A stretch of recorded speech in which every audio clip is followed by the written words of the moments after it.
the leading, just running back. Oh, man. Guys, thank you for tuning in. I'm here, another episode at the Take a Charge podcast. I'm here with the first 1,000-point scorer in Father Judge history and currently the 5th most three-pointers made in Eastern Stroudsburg University basketball history, and one of the most prominent, if not the most prominent, strength and athletic trainer in Northeast Philadelphia. I'm here with Marc Rodriguez. Thanks again for being here. Yeah, man, I appreciate you having me, brother. I appreciate you having me. For sure. And so we're just going to get started right away. We want to talk about how you built this place that you called the Village. Yeah. Let's start out with just what is the Village and what does that phrase mean to you? I built it on mistake. So over COVID, I had no place to train in Philly. Everything was closing down, and it was awful. It was bad. So I went and I bought a $600 a rack with some weights and a barbell. It was me and my 2 boys in here, and then my one boy was like, "Oh, it's the Village in here. It's the Village." I was like, "All right, that's kind of cool." And then we made a bro page. So it was just us, and I posted on our bench squat and all that. And then Nas Johnson, who's the second an 1,000-point scorer, right. He started coming here, and then he brought his friends, they brought their friends, and then I had 18 guys here over COVID. It was chaotic. Wow. And then after that, it kind of grew. All grew. at different times, right? Yeah. So, because we can't do all being here at the same time. That'd be bad. Bad news. Except we all had on our mask, all because my mom has a policy. Mm-hmm. She had her own policy. But we all were in here the entire summer. Then each summer it grew and grew, and now we're here, and we're hoping to eventually get to a facility. Right. Wow. So at what point did you kind of transition out of having just your friends here and having strangers? Because again, this is do you want people to know that this is your house? Yeah, it's a tough thing. So It's tough. So I only do friends of friends. And then there's a few people, Will hit me up, and I was like, he seems cool. And then I texted him, and then it's kind of I'm a leap of faith almost, because I kind of go off the school. So if I know, obviously basketball community is tight. So he said he played for Central. I'm like, all right, then he can't be that. I'm bad of a kid. He came in and it was great, and then it kind of happened. I only had 5 to 10 guys who I did not know of the over maybe 50 to 75 guys I have training here. Right. That's pretty cool too, right? Someone you have no idea who they are, they just hit you up and are very eager to train with you because they see the results. Yeah, it's great, but it's also scary because you don't know who it is. So if it was my facility, I'd be all for it, but it was kind of, I have to kind of trust them on it's kind of a blind trust. But but on the other end, I appreciate that trust that they have in me already, all from the results I've provided or assisted. It's not even me providing that, because the athletes they do the work. But how I assisted them and they got good results, and other people kind of want to hop into the community, I call it. Right. Who would you say is the blueprint of what made other people see the results? Who was the guy that had the initial results and everyone else was wow, I gotta tap in and I gotta be a part of this? Man, that's a good question. I'd say Jeff Curry. So he played at the community college, and he completely changed his body. So in terms of an athletic standpoint, a physiological standpoint, he completely changed his body, how he approached things, everything in terms of his the lifestyle. He's to this day my most I am proud of him. He came in and he was out of shape. If we're being honest, he was very overweight, and then he got himself into weight and made a college team, and that's over COVID, and it was hard to find a college team. And I'm that is the guy that I tip my hat to, him. Definitely. And I have guys here who play Division I who are in the G League, but he is the guy who I tip my hat to the most, I'd say. Definitely. Right.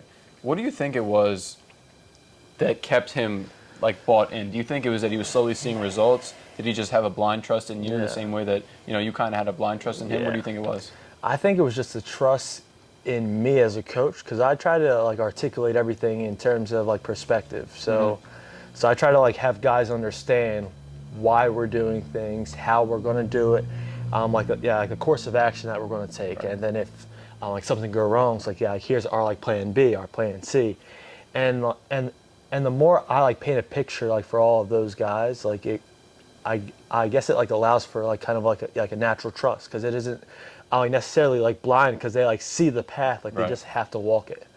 If that makes sense to you? Yeah, no, definitely. All right. So when you think about specific guys and their specific needs, do you ever kind of panic, like, oh, I've never encountered something like this before? Like, before him, right, did you have a ton of athletes that were overweight, or was that, like, pretty much the first one? So that was actually no, because I was at like ESU, and there I encountered like the football team, so some heavy linemen, like the basketball team, like guys who are overweight at times in the off season who don't do their training. So I experienced that. I experienced all that stuff, but the cool thing is that I have awesome mentors who have experienced that stuff. Who has, like Marc Rodriguez, he has like been in the industry for 5 or 6 years, or now like 8 years now, and he helps me. I call him with any questions. Like Jim Ferris, he's an awesome coach. He's been in the industry for 25 years probably, or 22 I think, and he helps me out a ton. Like I annoy these guys. Like I'm with all my questions because I only have like 5.5 like years of experience. So like, how can I make up for that? And it's by asking all of these guys who have experience and have kind of like walk the walk, if you will. What is it like, I guess, the day before, the week before, like just before these athletes come into your hands, but you know that you're going to work with them, right? So like, for instance, you have Will and he's a high schooler. Do you think like, okay, this kid has to put on size, or this kid needs to lose weight? Like, how do you evaluate those situations? That's a loaded question. Yeah. So it's tough. It depends on the kid. So if the kid's, say, like a junior in high school, he does not have any offers, he is not successful on the court, I see that as like we need to improve his like athletic like capability, as long as he's doing all that he has to on the court. Right. But like, say if it's a kid who's a junior, he has got I do like offers from Temple, Nova, so he's obviously probably getting like the job done. So how can we keep him healthy? And then from there, I have that understanding. I like talk with the parent. I always hear their 2 cents, and I hear what they think is best. And then, because like, man, like parents always actually know what's best until it actually comes down to the science. And after that, I kind of go into our assessment process. I see where they lack in terms of force and like the velocity side, and I'm like like a functional, like a movement screening. So all the boring stuff that like people like don't enjoy, like I enjoy that stuff. Yeah. And from there I form a plan, and I kind of get their overall like load in the summertime as well. So how much AAU basketball are they playing? How much off court work are they doing? So all this stuff comes into my hands to like kind of like to like manage their load as an athlete. And then from there I can have a picture of how I should train them, and it changes almost every time because they come home from an AU tournament and they're toast and they can't train. I have to adapt the plan like instantly on the fly.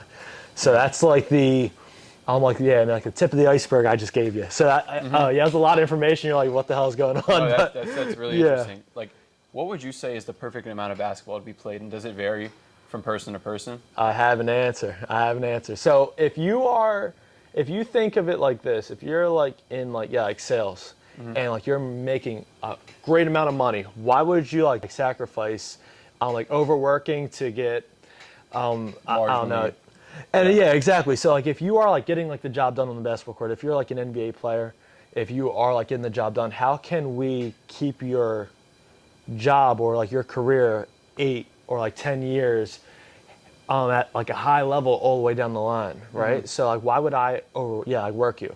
And now on the other end, if you are like a free agent, or you don't have like a college team that you're signed to, okay, like maybe you have to like work more, all compared to like I guess like the underworking, if that makes sense, or like not like working enough. So that's how I see it in a sense. So if you already like get the job done, okay, then just like do enough to like Isaiah, like he does his like on court work in the mornings only 5 days a week. He has open runs 2 or 3 days a week at most, and like he sees me like 4 days a week.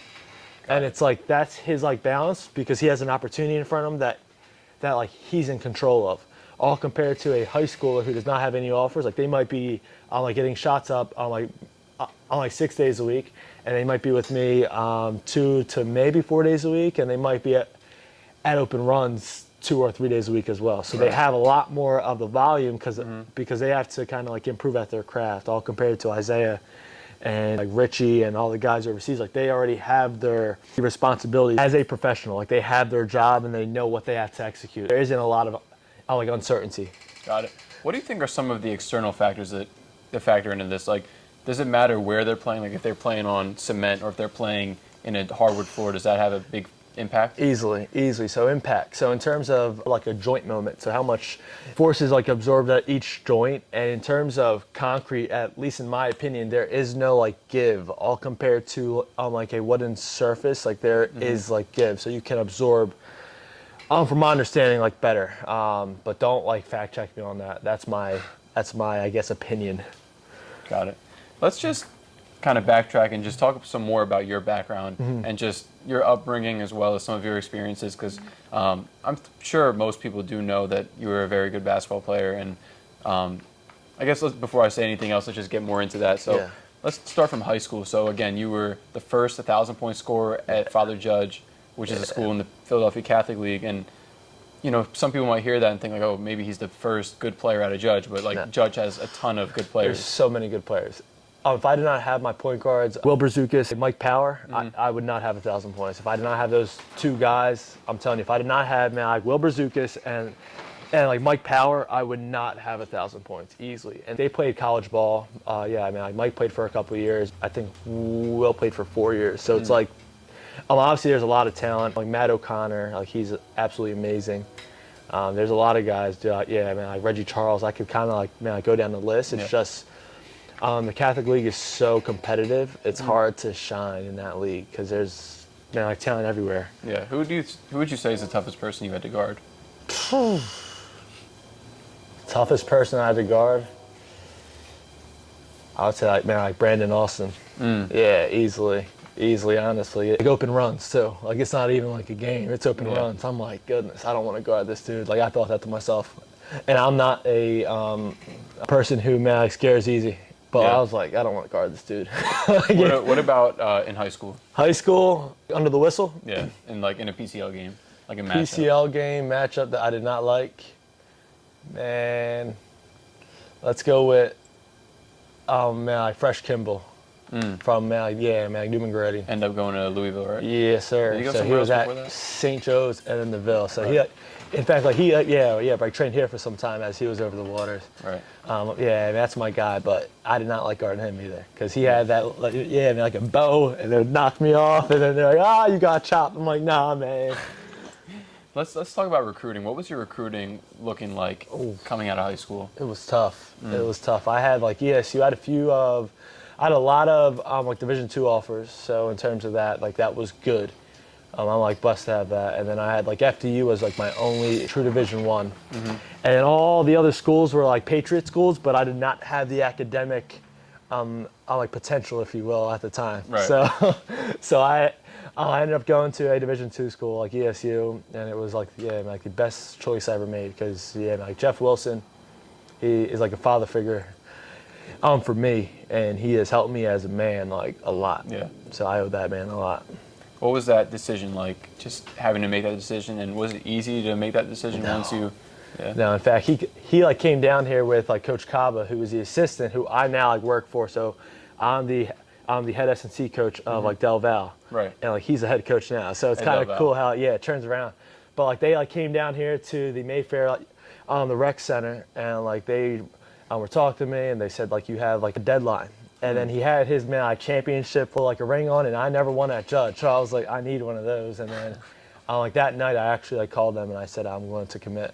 Wow. Yeah, it was awesome. Yeah. So how much did the relationship with him evolve just throughout your whole college career? Yeah, I mean, at first it was tough because it was a culture shock. I'm going from a half-court offense at Judge, and we like hold the ball for like a minute, and we execute offense. And from there, I go to East Stroudsburg, and we press. And we're trying to get like 80 possessions. So it was a culture shock. So I was not the easiest to coach. So Coach and I like kind of, we like bumped heads a bit. And like he was right. I was just being like a jackass, to be honest with you. And like towards the end of our career, like we just got closer and closer. Like we lost our like close friend and like our brother, like Ryan Smith. That's why I have on the 5. Yeah. And then ever since then, like we've been very, very close. Right. So obviously, so you played technically 6 years, right? Well, you technically played 4, but Yeah. were there for 6 years. And I played like 3 years, honestly. Right? And I was there for 6. Yeah. So, but in the midst of that, that's kind of like when the transfer portal was really like taking off, right? Where people could use their COVID year and play immediately, and just kind of like all that stuff. What made you stay? Was it that relationship you had with Coach? Easily, and I guess the love that I had for exercise science. So in terms of, I like got my master's out of there, like, and like that's, like something that I take like pride in a sense as a coach, because like it like allowed me to be a lot more than like just a basketball player, and I can't emphasize that enough. Like it's just, like we're here to be a lot more than our like job title, and like that was the first time I found my identity outside of just a basketball player, and it was as a coach. And I'm like, East Stroudsburg is the place like for me, as long as I can like stay. So it was good. Well, speaking about like the pressing and just the style that they played, did you know that going in? Honestly, I knew of it. I did not know it was going to be like The extent of it. intense pressing, like in your face, like 94 feet. You play 25 minutes a game and you're calling for subs because you're tired and you can't play after like a 2-minute like rotation. So it was like I did not know all of that, but I had awesome like old heads on the team, man. I like Nick Giordano, man, like Ryan, like Crouch, like all of these guys helped me out a lot. I'm like Kit Walls, like all these guys. Yeah. Was that kind of appealing in a sense too, though, because like obviously you know that everyone's going to go out there and play their heart out, but then you have bench guys that are definitely going to get in because those starters or whatever, all the guys that are in the rotation are kind of going to gas out at some point. Yeah, I mean, honestly, I didn't care. I just wanted to win. Like that was actually a mindset. I just wanted to win, and I just wanted to be a part of it. Right. If that's me playing 18 minutes, great. But anything other than that, I was like, man, and I chirping to my coach about it. But like, I just wanted to win. So like, if that's me playing less, that's okay. Like I just wanted to win, and that was the like the primary objective. Is that something that you always had, or is that something that they taught you and you just bought in? I would say no. I was too worried about scoring in my like earlier years. If I could like go back, I would be more of. I think on the outside I was like a team guy, but on the inside I'm like I would love to hit this 3 right now. Oh, I would love to shoot this right now, and I wish I was more unselfish in a way. If you like go on like the Synergy app, like you'll see like I've probably like a D on the shot selection. Like it was bad. It was bad. But That's funny. And I mean, like half of them like fell. I shot probably 40%, so it kind of worked out. You know what I mean? Let's talk about just the load of being a student athlete, because you mentioned that like you had a bunch of Patriot League schools like kind of talking to you, but you couldn't necessarily meet the academic requirement. But then you go to college. Was that like something that you were really focused on, just the student part of it? Honestly, not quite. I did not think I was going to enjoy exercise science until I got hurt. Like Marc Rodriguez, he introduced me like indirectly. So he was my trainer after my surgeries on my shoulders. And he like indirectly introduced me into like training and exercise science and how it can help people.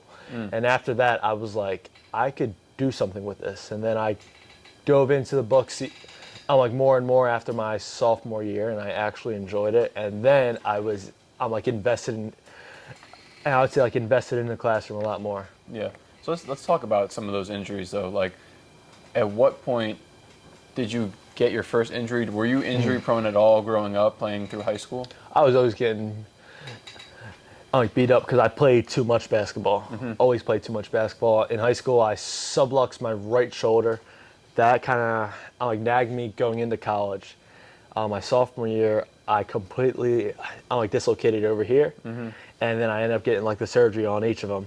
So here in December, here in February of 2018-ish, I guess, and then 2018, 2019, and then that happened there. Then I played my sophomore year, which is my junior year of like, I guess academic. Yes, and then after that it was COVID, and then the year after that I played, and then the final year I hurt my back and I had like back surgery last October. Right. So that was like an interesting ride. I did not play ever on like back-to-back years. I played a year off, year off, year off. So it was kind of cool, I guess. It was like my story. So it's I could own it. What advice do you have for anyone just going through injury and like say it's like repeated injury, just like similar to that, maybe how you felt like you can't catch your rhythm for more than a handful of months at a time? And can we talk about faith on here? Is that all right? Yeah, absolutely. That's something that got me through it, is my faith in Christ. And without my girlfriend and my mom, I would not be able to do that. Like, that's the only thing I try to, I preach to my guys, is have an identity bigger than just what you do. If that's you doing podcasts, if that's me, like coaching, I'm a lot more than this. Like, if this like burnt down today, what am I? Right. And like, whose am I? Like, it's like that kind of thing. You know what I mean? So I try to like tell my guys, like, you can get hurt at any point in time. Like, who are you outside of that? Are you like a good person? Are you I'm a good son, a good friend. Like, that's what matters. That's why we're here. Like, at the end of the day, like, after we go to heaven, like, I doubt that God is going to ask, oh, like, how was your season in 2018? Like, he's not going to care about my season in 2018. Yeah. Like, he is not going to care. He's going to ask me, how did I, treat my teammates? How did I interact with people? And like, that's the one piece of advice I could probably give people, because that like gives them peace, and that's all you need in this life is peace. That's it. Like, that's honestly all you need. But no, yeah, like, I think it's an example of like, my shirt, obviously, live to serve, and it's like, we're not here to like receive everything in terms of the fame and the glory, and on the court, like, we get caught up in that. Like, whoever plays hoops, like, they want to go to the NBA. Like, they want, I'm taught, man, like, be the man.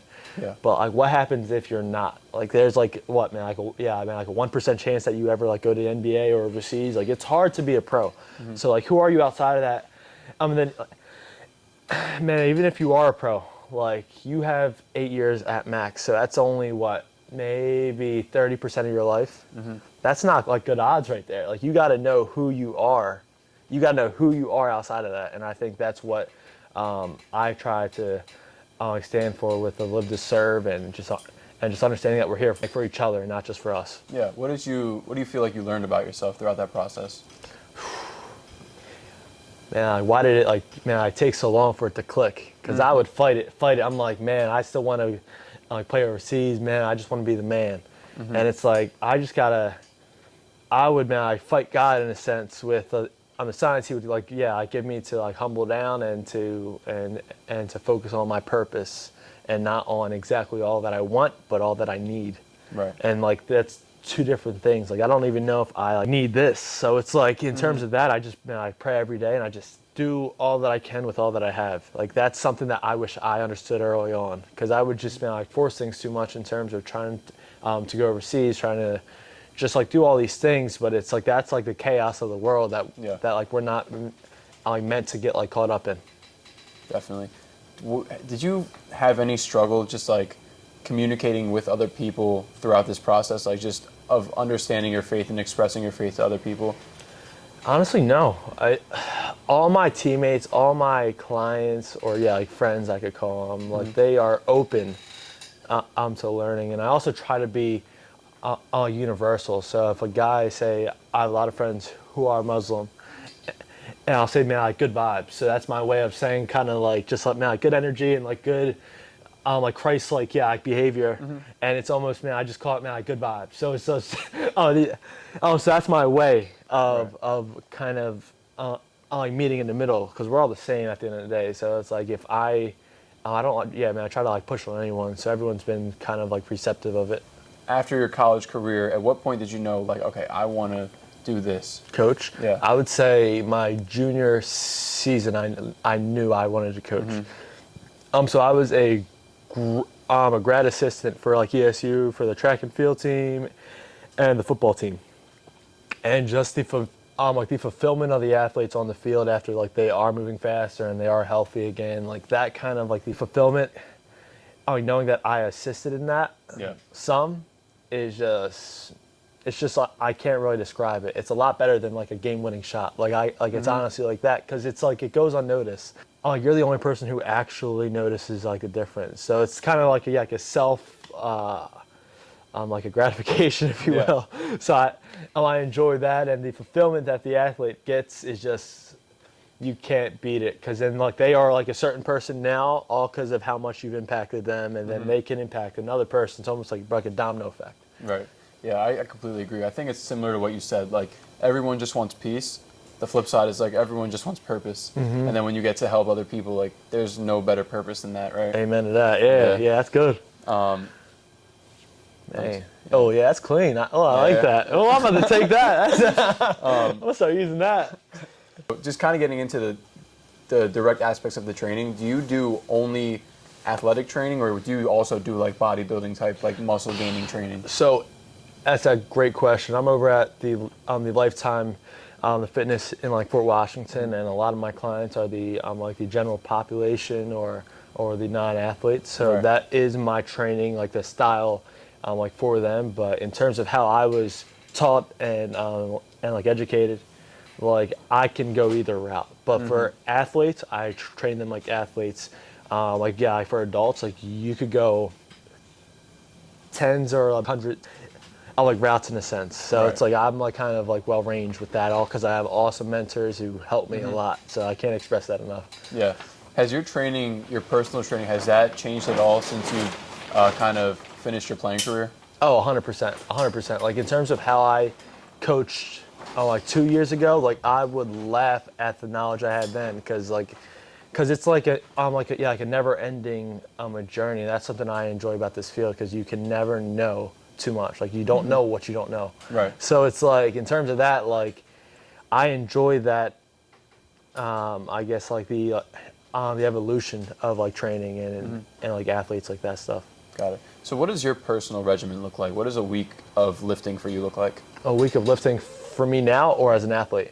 We can say both. Let's start with as an athlete. As an athlete, so I would do like a 2-day split. So it'd be like a lower body on the Monday, heavy bilateral. So we're squatting, or like a trap bar, and it changes in the times of the year. So that, like this is off season, like early off season, and then the Tuesday would be an upper like a bilateral, so like a bench or an overhead press. Then the Wednesday off, but I would end up doing something. Thursday would be a lower unilateral day, like more like dynamic effort, so speed and trying to be explosive. Friday was kind of like a full body, so like going into the weekend, and then it kind of changes in off season. It like there's a lot of I guess like progressive overloads in my career in terms of that. So because I was like I was 185, I was like light. And now it's now I'm like 218, and I train 5 days a week. I'm like like full body every day. Honestly, it's just like a high intensity day and then an easy day. High intensity, easy, high intensity, and like that's like kind of like like been my balance. Got it. Yeah.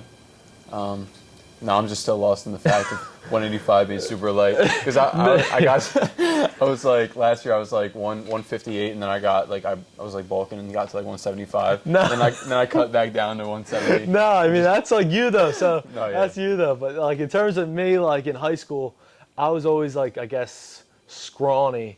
And then I guess I hit my puberty, and then I started to gain weight, and I started to train, and I was eating, and it all kind of just added up over time. Yeah. Speaking of eating, like, what would you recommend in terms of nutrition for an athlete, like in high school? Say like they're practicing, say 4 to 5 times a week. They have like they're doing the AAU stuff, so they have a few games a week. The recovery aspect of athletes, it drives me nuts because they think they got to do the recovery boots, the ice baths, all these things, and I'm like, if you sleep 8 hours a night, if you eat enough, if you drink enough water, if you eat enough protein, like you should be okay. And then if you need anything else on top of that, okay, you go and get the boots, like the recovery boots or anything like that. So in terms of like the nutrition, it varies from person to person. I'm like allergy to like allergy, but everything else, like if you sleep well, if you drink enough water, if you eat enough protein, I think it's 1.2 to 1.8 like per like kg. I'm getting real like dorky right now, but like that's like how much it is for athletes that like you should have a day. So if I'm 180, I should be eating like 100 and like probably 30 grams at least. And it's like I can only go up from there, and like that's easy to get if you apply yourself, but it's hard to do it every day. And like like athletes say, I'm going to take off on the Saturday, I'm not going to eat as much, or I'm not going to like get all my sleep, I'll be on Fortnite. And the amount of Fortnite, dude, I wanted to break. I think it was my niece started playing it, and then it just like I saw everyone started playing it, all like the dances, and I feel like an old head about it. I'm like, dude, like, it drove me crazy. But I'm sorry for the rant. You're good. I'm sorry for the rant. No, you're good. No, it's interesting though because it's like if you're a young athlete, all you know is what's available to you. And a lot of times it's just like what NBA players do. Like you can't wait to see like, I don't know, Tyler Hero, like day in the life and see how he recovers. But like you're not training like an NBA athlete. Yeah. Like they're doing all that stuff on top of the stuff they're normally supposed to do, right? Like it's kind of like the way you said it, like adding all the ice bath and like whatever else they do. It's kind of like buying accessories when you don't have clothes. Exactly. Yeah. Exactly, and that might be cool in like some countries, but like here in America, but you gotta have on clothes if you go into a Wawa. Yeah, so yeah. it's like, it's the exact same thing. But what would you say to someone who like has trouble with stuff like sleeping or doesn't have like a great appetite, even though like they play all the time and They have to fight to find their, routine. Like it took me years, and I'm still having a hard time with my routine at times. Yeah. But in terms of like just before bed, I have a routine that helps me to now I fall asleep. In terms of like the nutrition side of things, I like plan your day out. So if you ask me all that I'm eating for this week, I could tell you. Like for breakfast, I'm gonna have that for lunch. I'm gonna have that for dinner. On next upcoming, on like Saturday, but except tomorrow is the day. Tomorrow's the day. For So context, like tomorrow's baked mac and Thanksgiving. cheese. Yeah. Baked mac and cheese. I don't know if this is going up, but no, yeah, man. Like tomorrow's the day. Yeah. So at what point did you kind of stray away from the more traditional athletic training for yourself? After I got hurt. I got hurt my junior season. I kept pushing into my senior season. I couldn't even play. Then after I saw that my career was over, it was like halfway into the year. I was like at the end of the bench. I kept the boys hydrated because I just wasn't like good enough. Like I was not good enough. I could not move. I was too stiff. And then after that, I was like, all right, I'm just gonna get ready for life. So I started to train more of like a strong man or like a bodybuilder in a sense. But I'm not trying to get too big because I still want to be able to hoop every now and then. But that's like I guess the time I started to like get into that. Yeah. How much do you think that impacts the way an athlete plays? Like, if an athlete trains like a bodybuilder, is that like definitely bad for them? It's not definitely bad. I think everyone's a lot different. I think to optimize like your ability, like you should do athletic, kind of like that kind of the sports performance on like side of things. Because if you train like a bodybuilder, like you need to know how to move, and if you don't know how to move, like you can't execute like your moves on the court. You can't be skillful. All of these things are kind of like compromised because you are like training in like such like an isolated way. If that makes sense to you? Yeah, definitely. That makes sense. Did you ever have any players that like individually just changed your philosophy on the way you coach? In terms of what? Like say you were trying something with this one kid, but maybe it didn't work for him, or maybe on the flip side you were trying something with this one kid and it like just worked wonders with him. So it's tough. If I'm gonna answer this right, if I'm unsure of an athlete, I just ask my mentors, like Jim or like Chris Hayes, or like Marc Rodriguez, and like they've seen over at least all combined over 1,000 athletes. Right. And I'm like, okay, if they haven't seen it and I haven't seen it, it's like worth the try. I'll just probably try and I'll see what happens. But there's a 99% chance that they have seen an athlete like this and they just like tell me how to execute the plan. Like it's as easy as that. So it's almost, I'm like, yeah, I'm not the only one like probably coaching here in a sense. Yeah. Like they help me like a lot more than like anyone would know, honestly. So how did you build that relationship with them to where like you're not hesitant? Are you hesitant to ask them anything? Hell no. Right? You just like Dude, I have a thing. I could ask questions, and if I'm like annoying you, I don't care. All because it's like, all right, dude, I'm going to respect your time, but I'm going to ask you questions if you could help me. And then if you ask me questions, if you feel like I'm like bright enough, I'm going to answer them for you. Right. So it's like they are just awesome people too. Like they aren't. I never felt like, oh, I'm annoying them. Like they are, like patient and they like get back to me if they can. And it's not like I'm like, man, calling them nonstop. It's only a text, so it's easy. Like they can answer it in a week, a month, but they always answer in like, like a day at most because they're very busy. But no, I mean, I don't feel like I'm hesitant. If not, I probably like, I should be, but I am not. So kind of speaking on that front of just like, being a resource and also using other people as a resource.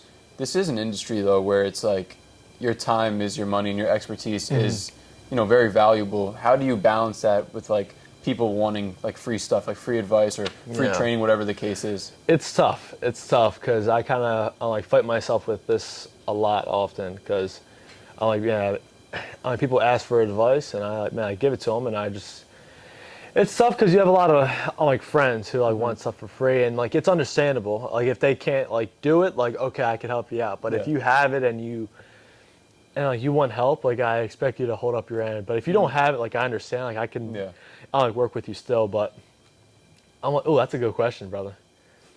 I would say it's like a never-ending a battle because this field. No offense to all the IG influencers, but they kind of hurt our industry because guys like myself, I have my master's in this, and it's that took 6 years of school on top of a lot of continued education, and I am still trying to learn, right? So that takes. So I would not appreciate it yet.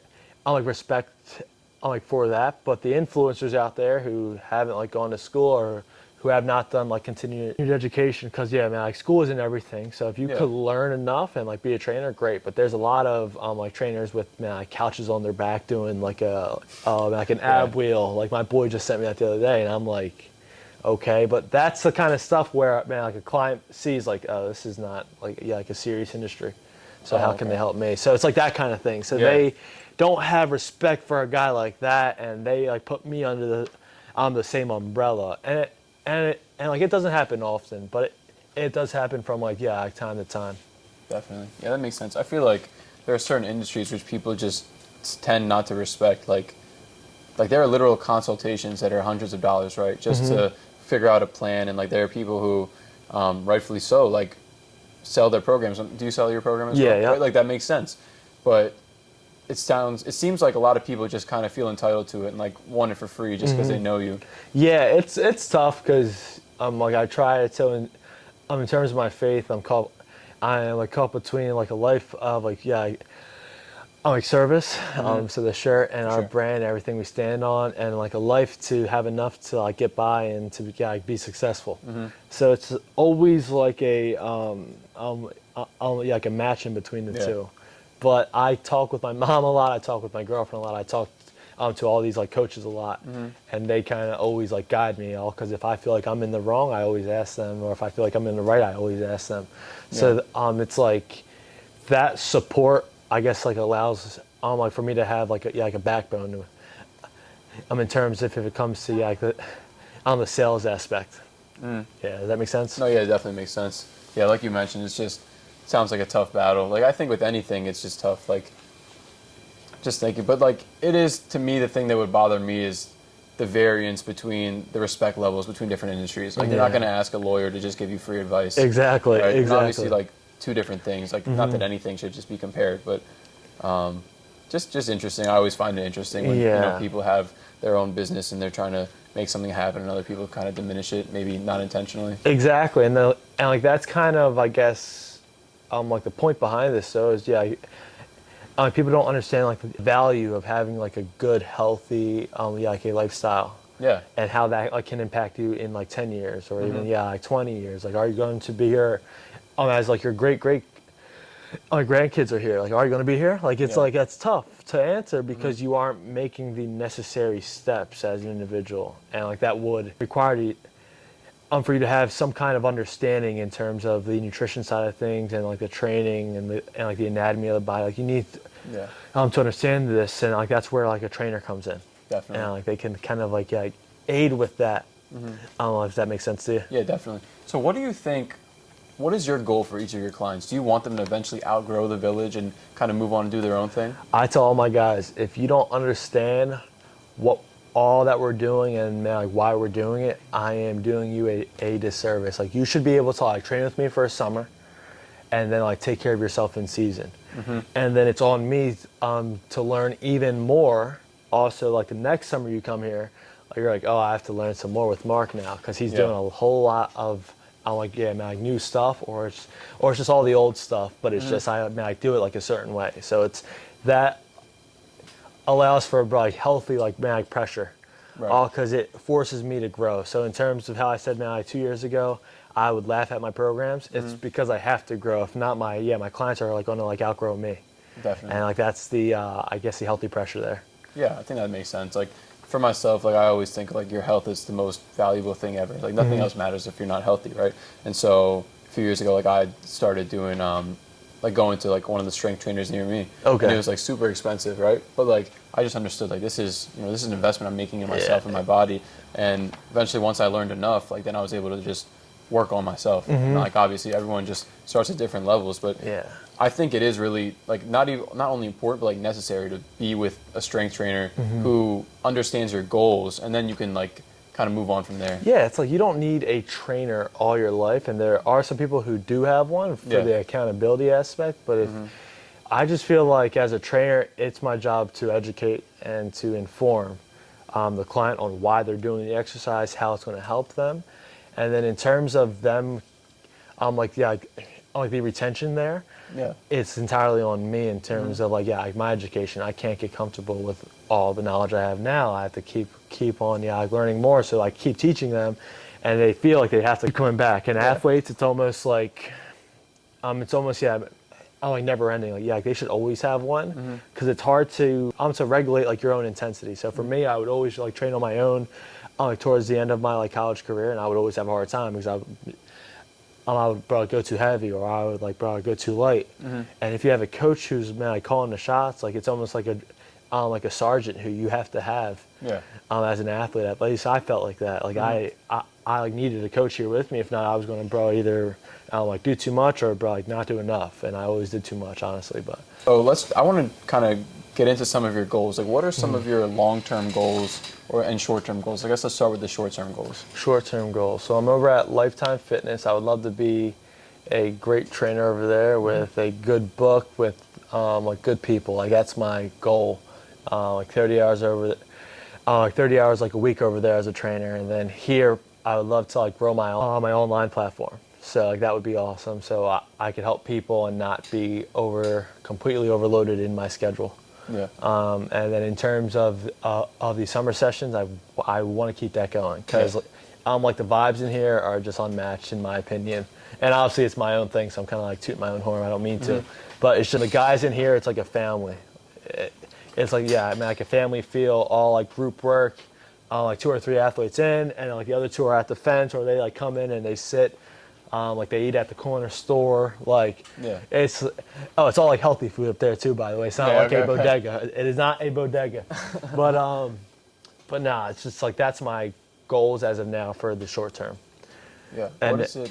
Sorry to cut you off. But what does the online program look for you right now? Like if one of the viewers wanted to reach out and kind of just be a part of it, what would that look like for the online program? Easy. So they would just shoot me like a DM or a text, and then I would like get them like signed up. I have an app I use, like True Coach, and then like from there I would hop on a FaceTime. I would like kind of like get to know them and their goals, and then they would like come in for like an assessment or an assessment over FaceTime, and then from there I can kind of like make their plan online. And in terms of how it looks in your phone, like you'll have the app and you'll have like the exercise and like how it's supposed to be like executed, like the reps, the sets, and the comments like to annoy me, if you will, and like that kind of thing. So it's like it's easy, honestly. It's easy. Yeah. And then how accessible are you once they are signed up? Are you there to answer all of their questions and everything? So exactly. I'm here. So I have tiers. A tier 3, like you could access me at any point in time. Like a tier 2 is like on like the weekends. Like a tier 1 is like over text in the app every now and then. So it's like it's kind of like like pays for my time in a sense. So it's like in terms of engagement and in terms of text, like that kind of it takes a toll on a guy after a while. You know, with like quite a few clients. So that's really cool. And then long-term goals. Long-term goals. Sheesh. I just want to be like, it sounds corny, but just being like close to God, being like close to my family. And then if I can have a gym, if that's what's on the table for me, I would love to have a gym where I could have my athletes and not have to have like a tent like a heater behind me. Yeah. I love that. I think this is awesome, by the way. Oh yeah, all right. Yeah. I appreciate it. But no, man, yeah, that's it, man. My faith and my family are good, and if I could have like a gym, like where athletes can, like find themselves in a sense, that would be huge. That would be huge. Yeah, definitely. Well, it sounds like everything there is like very much attainable. Yeah, dude, I hope so. Yeah. And I don't even like get my hopes up, or not even that. Like I don't even like plan. I'm like too far ahead because you know the quote, man.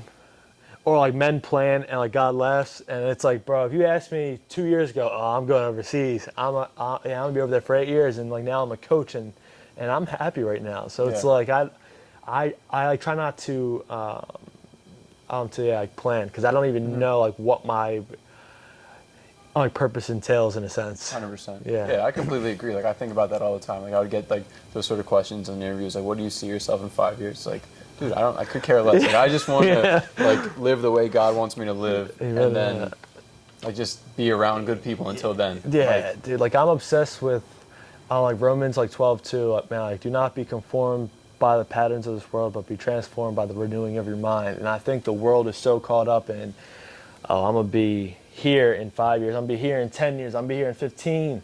But like all that we're given is right now. So it's like, why are we so caught up in like, oh, like all the successful people, but like what like makes them like successful? Like, I mean, are they actually successful in terms of like their like earnings? Okay, they have a lot of money, but does that make them successful? Right. So I don't want to get into the patterns of the world in a sense. Does that make sense to you? No, 100%. I agree. Like I think about that all the time, where it's like, I don't care about like this, like whatever, 10, the most we can live is like what, 100 years? Like that's nothing compared to an eternity. Exactly. Like this, all you can do in this life is just like be nice and just impact people in the best way possible. Bro, I can't emphasize that enough. Yeah, so now just as we're closing, is there anything you want to promote? Yeah, so on January 1st, if you're looking to find a trainer, I could either work with you online or in person. Just shoot me a DM at @thevillage_performance. Would love to work with you and meet you. Yeah, and honestly, guys, the results speak for themselves. Can't emphasize this enough. If you're an athlete, you're not going to see better results in such a short amount of time. Like the amount of people that I know and I've just seen here at the Village, and like you mentioned, really looks like a family. Like I mentioned, my brother trained here, and you know, I'm like, where do you know this guy from? Like, why is he dapping you up just at a random basketball game? And oh, he's part of the Village, and you know, that's something that you can't trade. So can't emphasize it enough. But thanks again, Mark. Yeah, and that's love. Really enjoyed this. Yeah, bro, I appreciate you, Rich, man. That's love. That's love. All right, so we're doing a sound check. Blah blah blah blah. Blah, blah, blah, blah. I'm here with Mark. Here with Rich. Here at the Village. Well, Village. In the ghetto. Or, yeah, I mean, it's not even the ghetto anymore, I guess.